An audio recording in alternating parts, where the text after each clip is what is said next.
기술적 분석의 정답은 뭐냐면 이게 바로 소위 말하는 익혀서 잊어라 이런 말이 나온단 말이에요. 그래서 저는 이 말을 정말 강하게 강조하고 싶은 것은 뭐냐면 기술적 분석은 익히되 잊어버려야 되고 여기 최소한 참석해서 선물 옵션에 대한 이야기를 듣고자 오신 분이라면 최소한 기존 우리가 가지고 있는 집에 가면 책에 있는 그런 것들은 전부 헌책방에 뭐 한 1,000원씩 줍니다가 다 팔아버려야 됩니다. 그래서 우리는 기본적으로 오늘부터 제가 이끌어 나가고자 하는 테마는 앞으로 이제 이 방송이 10분짜리 진행되니까 쉽게 말하면 익혀서 잊어버리는 사람은 어떻게 대응하는가라는 주제를 가지고 이야기할 생각입니다. 이동평균선이라는 걸 한번 생각해보면 단순하게 시세의 중심을 지시하는 것이죠. 그런데 이 시세의 중심이라는 것이 때로는 한 달씩 시장이 움직일 수도 있고 어떨 때는 3일 간격으로 시장이 움직일 수도 있고 어떨 때는 시장이 널뛰듯이 움직일 때도 있습니다. 내가 시세를 봅니다. 사실 스카이뷰, 버드뷰라고 그러죠. 하늘에서 높은 데서 내려다봅니다. 내려다보고 이 시세가 지금 현재의 시세의 국면이라는 것은 대충 크게 생명이 얼마짜리다라는 것을 내가 알아야 되는 거죠. 현재의 시세는 대충 얼마의 시세를 가지고 있고 첫째, 현재의 시세는 뭐 20일짜리다. 나는 데이트레이더다. 두 번째, 나는 뭡니까? 하루짜리죠. 하루살이다. 그러면 내가 하루살이적인 대응을 하는데 시세의 중심에서 파도를 어디에 탈 것인가를 알아야 되잖아요. 그러면 내가 중심이 움직이는 것은 20일이니까 20일짜리 시세라면 20일짜리의 시세의 중간이 되는 11선이 중심이 될 거고 일단 이게 이동평균선의 기본 철학에 부합하는 거 아닙니까? 그럼 11선이 중심이 되어가지고 다시 5일선이 아래로 잡힐 거고 20일선이 위로 잡혀서 방향을 움직이겠죠. 그 이동평균선이라는 것은 이러한 뜻이 우리가 모든 것을 평화해서 평균 에너지를 나타내주는 것인데 그것이 어떻게 정해져 있는 그런 것은 아닙니다. 그러니까 한국 시장에서는 저는 계속 말씀을 드리기를 한국 시장에서는 한 2000년 이후로 우리가 크게 보면 대충 한 시세가 그 40일 기준으로 시세가 움직입니다. 대충. 그래서 대충 시세가 40일 중심으로 움직이기 때문에 우리가 20일선이 의미가 있는 이유가 시세의 흐름이 40일짜리이기 때문에 그렇습니다. 대부분 큰 시세가.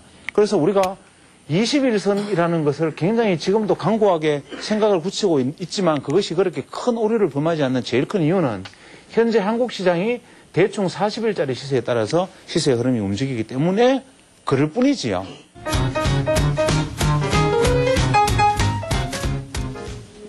저는 이 밴드 지표의 중요성은 만번을 강조해도 지나치지 않다고 생각하고 주식 투자에 있어서 이것이 모든 것일 수 있어요. 왜 그러냐면 우리가 시세의 중심을 알려주는 것이 예를 들어 이평선 기준으로 시세의 중심이라는 것은 시장의 평균이란 말이에요. 여러분과 내가 이 중에 이런 생각 저런 생각하는 사람이 다 있겠지만 이걸 대충 평균하면 이렇게 가는 거죠. 여기 계시는 분 중에 사실 현명한 사람은 어디 있느냐 하면 이 중심에 서 있는 사람이 아니고 딱 두 사람이 있죠. 이 중심에서 이쪽에 있는 사람과 이쪽에 있는 사람 둘 중에 하나는 현명한 사람이고 둘 중에 하나는 바보입니다. 그런데 누가 현자냐 이 중에 앉아있는 사람은 어떤 누구의 현자를 찾아내서 따라가야 되는데 이 중에 누가 현자냐 하는 것을 누가 가르쳐주느냐 하면 또 누가 바보냐 하는 것을 누가 가르쳐주느냐 하면 바로 이 밴드 지표가 가르쳐준다고요. 그 중에서도 특히 볼린저 밴드가 가르쳐준다고요. 집에 가셔서 3일선부터 4일, 5일, 6일, 7일, 8일, 9일, 10일 해가지고 200일선까지 볼린저 밴드를 다 한번 그려보세요. 그러면 시세가 이게 보인다고요. 아, 이게 무엇이다 하는 것이 보일 거라고요. 상승 추세에서는 죽어라고 매도만 생각해야 되고 하락 추세에서는 죽어라고 매수만 생각해야 됩니다. 그래서 우리가 실행을 이렇게 해봅니다. 자, 우리의 추세라는 것과 우리가 예민하게 어리석은 자와 현명한 자의 폭을 사이에 두고 생각한다 가정을 해봅시다. 그러면 추세를 주봉으로 확인해도 좋고 일봉으로 확인해도 좋고 월봉으로 확인해도 좋고 연봉으로 확인해도 좋은데 현재의 추세가 어떻게 가는 것이 메인 추세다라는 것을 일단 나는 머릿속에 아침에 장 시작하고 시작합니다. 두 번째, 선물이나 옵션 같은 경우에는 당일 추세가 중요하니까 최소한 아침 9시부터 한 9시 50분, 10시 사이에 1시간 정도 상간에 만들어낸 이 구간을 일단은 구간대를 박스를 설정해 놓고 그것이 돌파하느냐 하향하느냐에 따라서 이제 그날의 당일 추세를 또다시 결정 지으면 되겠죠. 이렇게 볼린저 밴드가 이렇게 있으면 이걸 딛고 나가면 이것을 디디면서 볼린저 밴드를 확장시키면서 나가야지. 이게 기어 들어오면 시세 에너지가 끝나가는 거죠. 반대로. 그러니까 밴드를 이해할 때 어떻게 됩니까? 전체적인 추세를 이해하지 못하면 볼린저 밴드라는 놈도 허구한 날 고점 매도, 밴드 상단 매도, 하단 매수, 상단 매도, 하단 매수만 반복하는데 상단 매도인데 쭉 뻗어버리면 어떡하라고 손절매잖아요. 그러니까 그나마 손절매라도 하면 다행이지. 그러니까 이런 상황들이라는 것이 어디에 놓여 있느냐라는 것이 중요하단 말이에요. 이 볼린저 밴드는 사실 철학입니다. 주식에서 거의 알파 오메가고, 다만 그것을 이해하는 기준을 추세와 연결지어서 생각해야 됩니다. 우리가 볼린저 밴드라는 건 가격 지표로 되어 있죠. 사실은 가격 지표가 아니라 이거는 모멘텀에 속하는 겁니다.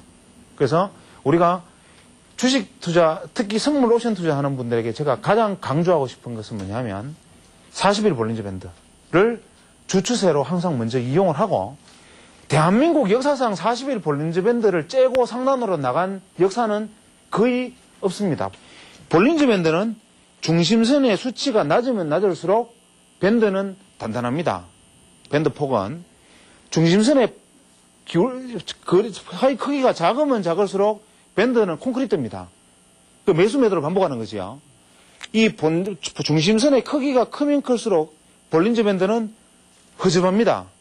이 째고 나가면 안 기돌아요. 그 다음에 선물시장에서는 주식시장에서를 돌이켜서 한국선에서 시세가 40일짜리고요. 우리가 거래일 기준으로 치면은 그것이 전체 선물 거래일에 대충 한 중간 정도 되는 선입니다. 선물 만기 거래일에 중심선 정도가 됩니다. 엄밀하게 따지면 월별마다 틀리겠지만 러프하게 잡고 보면 그냥 다이어리로 보면 그 정도 됩니다. 그 중심에서 볼린저 밴드 상단과 하단을 돌파해서 찢어서 나가는 경우는 거의 불가능하다 보면 돌파에 찢어 나가면 매도입니다. 매도 내지는 최소한 횡보니까 옵션에서 매도가 나오든지, 그러니까 옵션 매도를 하든지 선물 매도를 하든지 무조건 매도 타이밍이죠. 돌파해서 나가면. 근데 이 밴드가 최소한 120일선 위로, 120일 위로 밴드가 확정되는 순간은 어떻게 됩니까? 돌파하면 매도하면 죽어요. 그러니까 매매하는 데서는 그런 것들이 하나의 어떤 철학적인 어떤 상황에서 접근할 수 있는데, 오늘은 제가 그냥 사례로 든 거지요. 지금 제가 여러분한테 지금 볼린저 밴드를 가지고 매매하십시오 이야기하는 거 아니라는 건 아시지요. 그냥 뭐 이렇게 해서 주식 투자라는 것을 이렇게 하십시오 이런 얘기를 하고 있는 건 아닙니다. 그냥 우리가 흔히 접근하는 이동평균선 볼린저 밴드와 같은 하나의 사례만 가지고도 이렇게 생각을 해나갈 수가 있다, 이 이야기라는 것이야.